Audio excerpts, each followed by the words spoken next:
ভাইয়েরা, আজকে আমরা এই সংক্ষিপ্ত সময়ের মধ্যে যে বিষয়টা নিয়ে কথা শুনবো সেটা হলো জান্নাতের বিবরণ।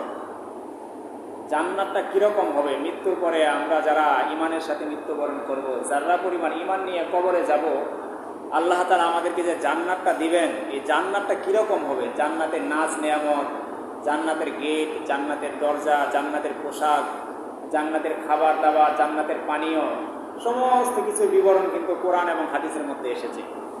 এগুলো বিস্তারিত আলোচনা করতে গেলে দীর্ঘ সময়ের প্রয়োজন। আজকে আমরা যেহেতু আধা ঘন্টা সময় পাই প্রতি জমায় আলোচনায়, আমরা সংক্ষিপ্তভাবে যতটুকু পারি ইনশাআল্লাহ জানবো ইনশাআল্লাহ। তো মুহতারাম হাজিরিন, জান্নাত সম্পর্কে আল্লাহ পাক রব্বুল আলামিন কোরআনে বিভিন্ন আয়াত উল্লেখ করেছেন। এক আয়াতের মধ্যে আল্লাহ তাআলা বলেন, ফালা তা'লামু নাফসুম মা উখফিয়া লাহুম মিন কুররাতি আয়ুন জাযাআম বিমা কানু ইয়ামালুন। আল্লাহ তাআলা বলতেছেন যে আল্লাহ তাআলা জান্নাতে কি নাজ নিয়ামত রেখেছেন, এগুলো আল্লাহ গোপন রেখেছেন। দুনিয়াতে এরকম কোনো অন্তর নাই, এরকম কোনো চক্ষু নাই যে সে এটা অনুধাবন করতে পারে বা ভাবতে পারে যে জান্নাতটা হয়তো ওই রকম হবে, জান্নাতের পাখিগুলা হয়তো ওই রকম হবে, জান্নাতের বিছানা, জান্নাতের সোফাগুলো হয়তো ওই রকম হবে। এটা এরকম কোনো অন্তর আল্লাহ তাআলা কাউকে দেন নাই। তবে আল্লাহ তাআলা এই জান্নাত নেককারদের জন্য প্রস্তুত করে রেখেছেন। এবং নবী আলাইহিস সালাতু ওয়াস সালাম হাদিসের মধ্যে বলেছেন, বুখারী এবং মুসলিমের বর্ণনা, যে আ'দাতু লিইবাদিয়াস সালিহিন, যে জান্নাতটাকে আমি আমার সালিহিন নেককার বান্দাদের জন্য প্রস্তুত করে রেখেছি। কিরকম জান্নাত? নবীজি বলেন, মা লা আইনুন রাআত, যে আল্লাহ তাআলা দুনিয়াতে এরকম কোনো চক্ষু সৃষ্টি করে নাই যে চক্ষু জান্নাতের কোনো নাজ নেয়ামত দেখতে পারে। মানে এত এটা গোপন এবং এতই পাওয়ারফুল, দুনিয়ার এই চক্ষু দিয়ে আমরা জান্নাতের নাজ নেয়ামত অনুধাবন করা আমাদের পক্ষে সম্ভব না। এবং আল্লাহ তাআলা এটাও বলে দিয়েছেন, ওয়ালা উযুনুন সামিআত, জান্নাতের আওয়াজটা কিরকম হবে এরকম কোনো কান আল্লাহ পাক দুনিয়াতে সৃষ্টি করেন নাই। মানুষের এরকম কোনো কান দেন নাই যে কান দিয়ে সে জান্নাতের আওয়াজটাকে অনুধাবন করতে পারে।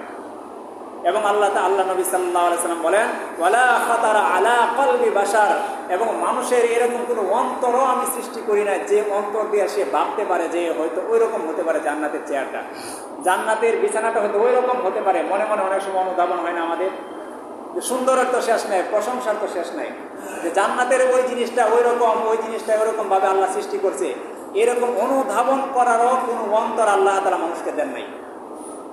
তাহলে বুঝেন জান্নাতটাকে আল্লাহ তাআলা কিরকম ভাবে সৃষ্টি করেছে। এই জন্য মুহতারাম হাজিরিন, এই জান্নাত আল্লাহ পাক রব্বুল আলামিন নেককার বান্দাদের জন্য রেখেছেন।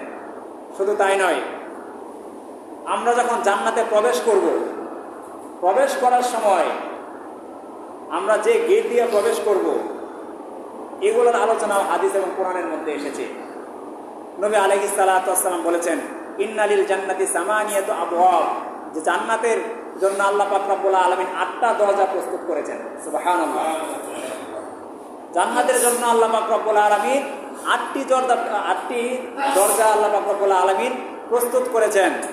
এবং নবীজি হাদিসের মধ্যে বলেছেন, একদিন সমস্ত সাহাবায়ে কেরামকে বলতেছে, আমার সাহাবারা, তোমরা কি জানো তোমাদের মধ্যে এরকম এক ব্যক্তি আছে, হাসরের ময়দানে যখন জান্নাত জাহান্নামের ফায়সালা হয়ে যাবে, তখন ওই ব্যক্তিটা যখন জান্নাতে প্রবেশ করবে, জান্নাতের প্রতিটা দরজা, প্রতিটা 8টা দরজা তাকে গ্রহণ করার জন্য তাকে ডাকতে থাকবে, আহ্বান করতে থাকবে, যে আপনি আমার মধ্যে দিয়ে প্রবেশ করুন, আপনি আমার মধ্যে দিয়ে প্রবেশ করেন।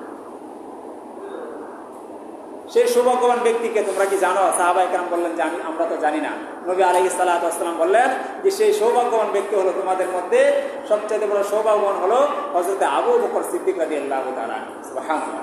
যখন জান্নাতের ফায়সালা হয়ে যাবে, জান্নাতের এই 8টা গেট তাকে ডাকবে যে আপনি আমাদের মধ্যে দিয়ে জান্নাতে প্রবেশ করুন।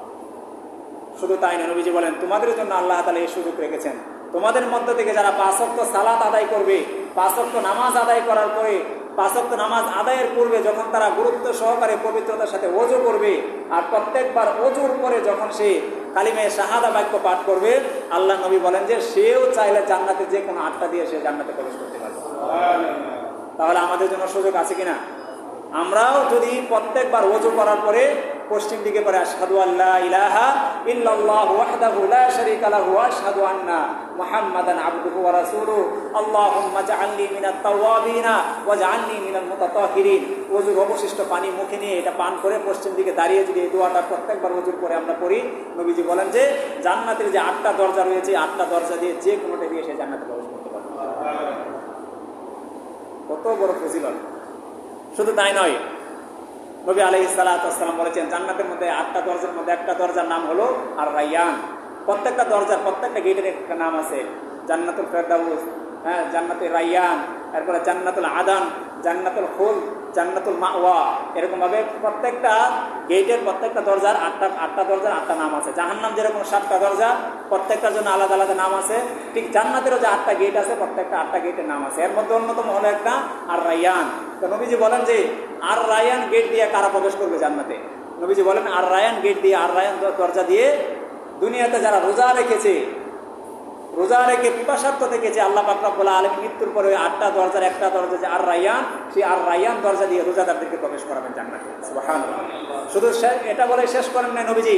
নবীজি বলেন যে এই আর রায়্যান দরজা দিয়ে রোজাদাররা যখন জান্নাতে প্রবেশ করবে, দুনিয়াতে রোজা রাখা অবস্থায় তার পিপাসা লাগতো, জান্নাতের এই আর রায়্যান গেট দিয়ে যখন তারা জান্নাতে প্রবেশ করবে, সারা জীবনের জন্য এই রোজাদারদের পিপাসা আল্লাহ তাআলা মিটিয়ে দিবেন।